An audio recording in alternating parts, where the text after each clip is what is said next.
Buenos días, estimado Richard Varas, compañeros que están presentes aquí en la reunión. Bien, el día de hoy tenemos una capacitación al el dueño de la empresa individual de responsabilidad limitada, Yuval, y es acerca del impuesto de alcabala. Comenzaremos conociendo el contexto.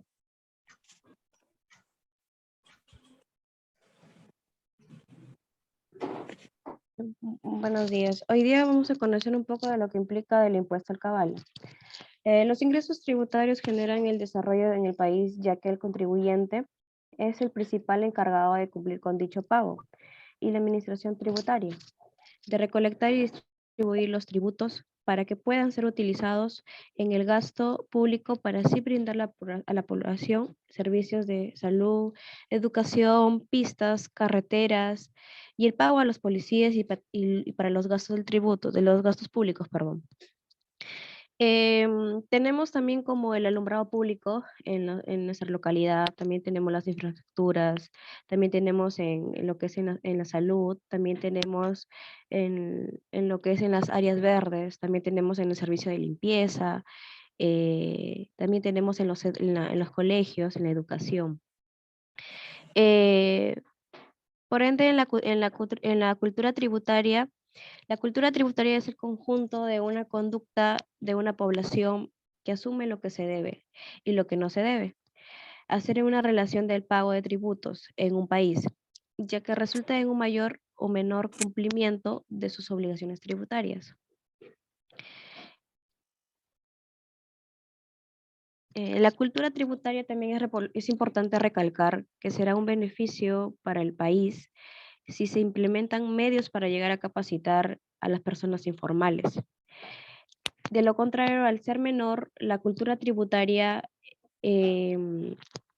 mayor será el riesgo de evadir los impuestos con malas prácticas éticas. El Perú es un país con una tasa alta de informales, es decir, personas que no pagan con la administración tributaria, o sea, no pagan a la SUNAT los impuestos. Se puede decir que el obstáculo o problema es que no existe una cultura tributaria. También que las personas no tienen conciencia para cumplir con el pago de tributos. Por ejemplo, ahí vemos informales que están vendiendo ropa fuera de quizás de mercados, de locales, personas que evitan lo que son los tributos. Esas son personas informales, ya que en ese aspecto no debe ser así, ya que todos tenemos la obligación de poder pagar los tributos.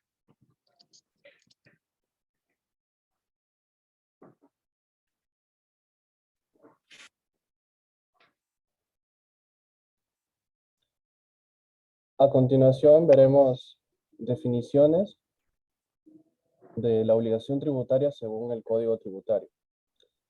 La obligación tributaria es de derecho público, es el vínculo entre el acreedor y el deudor tributario establecido por ley, que tiene por objeto el cumplimiento de la prestación tributaria. Nacimiento de la obligación tributaria. La obligación tributaria nace cuando se realiza la actividad o el hecho previsto en la ley, de acuerdo a lo que diga cada norma como generador de dicha obligación.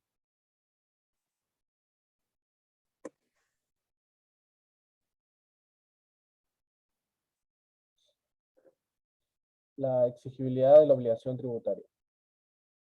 La obligación tributaria es exigible cuando debe ser determinada por el deudor tributario desde el día siguiente al vencimiento del plazo fijado por ley o reglamento. Cuando deba ser determinada por la administración tributaria desde el día siguiente al vencimiento del plazo para el pago que configure en la resolución que contenga la determinación de la deuda tributaria.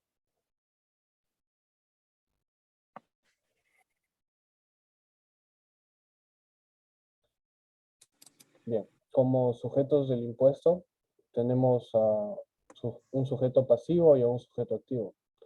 El sujeto pasivo es el deudor tributario. El deudor tributario es una persona obligada al cumplimiento de la prestación tributaria, ya sea como contribuyente o responsable. El sujeto activo es quien efectúa la recaudación de las contribuciones. En este caso, la administración tributaria podrá designar como agente de retención o percepción a los sujetos que considere que se encuentran en disposición para efectuar la retención o percepción de tributos. El acreedor tributario es aquel a quien en favor del cual debe realizarse la prestación tributaria, como por ejemplo el gobierno central, los gobiernos regionales y los gobiernos locales. Ellos son acreedores de la obligación tributaria.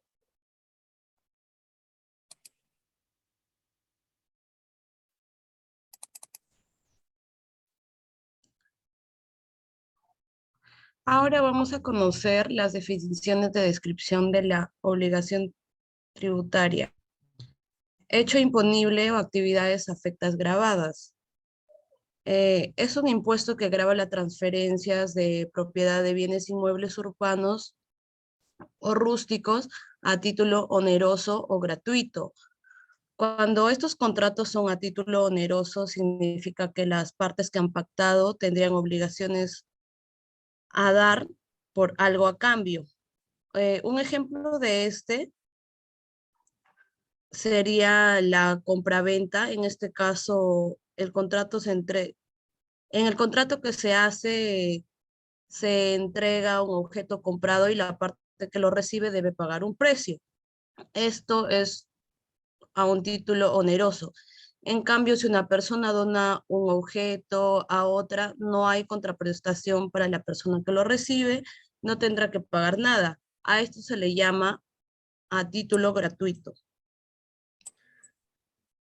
Actividades inafectas.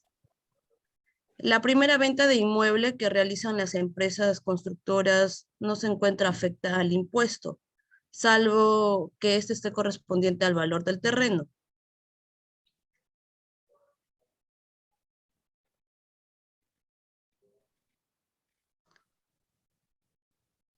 Las actividades que se encuentran inafectas del impuesto son las siguientes. Tenemos los anticipos de letígima, también llamado herencia, que este es un acto de liberalidad por parte de los padres hacia los hijos que son heredados.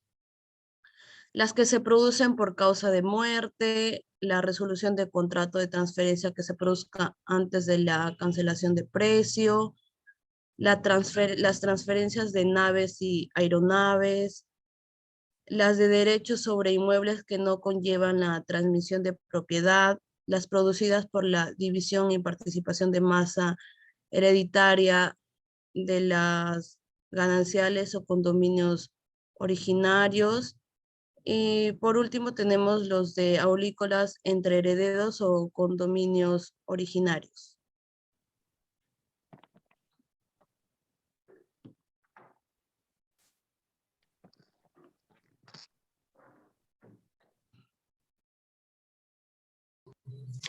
Bueno, hablaremos del nacimiento de la obligación tributaria. La transferencia se entenderá hecha en la fecha en que las partes suscriban sus respectivos documentos privados, ya sea este contrato privado o una minuta, pero tratándose de donaciones, la transferencia se entenderá hecha en la firma del correspondiente contrato público, es decir, una escritura pública. En sujetos del impuesto tenemos dos partes, tenemos en afecto e inafecto. En afecto son los que compran o adquieren inmuebles y son sujetos pasivos de los contribuyentes.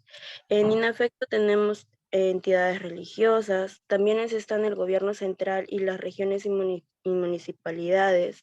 Tenemos los gobiernos extranjeros y organismos internacionales. También tenemos Cuerpo General de Bomberos Voluntarios del Perú, universidades y centros educativos correspondientes. Por otra parte, tenemos lo que es base imponible, es el valor de la transferencia que no puede ser inferior al valor del autovalúo del inmueble correspondiente al año de la transferencia, ajustado por el índice del precio al por mayor, que es el IPM. En ajuste de autovalúo, Incluye calcular un valor de ajuste de autoevalúo para su posterior comparación con el valor de la transferencia y seleccionar el mayor de los dos valores para calcular el impuesto. Se aplica a las transferencias realizadas a partir del 1 de febrero de cada año y se determinará teniendo en cuenta el índice de ejercicio acumulado del mes anterior de la fecha de la transferencia. Tasa de impuesto. El impuesto del 3% es a cargo exclusivo del comprador y que no reconoce pacto en contrario. No se grava el impuesto del comprador y no reconoce pacto en contrario. No se grava el impuesto del cabala sobre la porción constituida de las 10 primeras OITs del valor del inmueble calculado de conformidad con el artículo anterior. Tenemos oportunidad para el pago, que son los impuestos que deben pagarse antes del último día hábil del mes calendario siguiente de la fecha correspondiente. En acreedor tributario, es el impuesto del cabala de la jurisdicción en la que se transfiere la propiedad. Bueno, hasta aquí hemos culminado con la explicación de la parte teórica. Muchas gracias.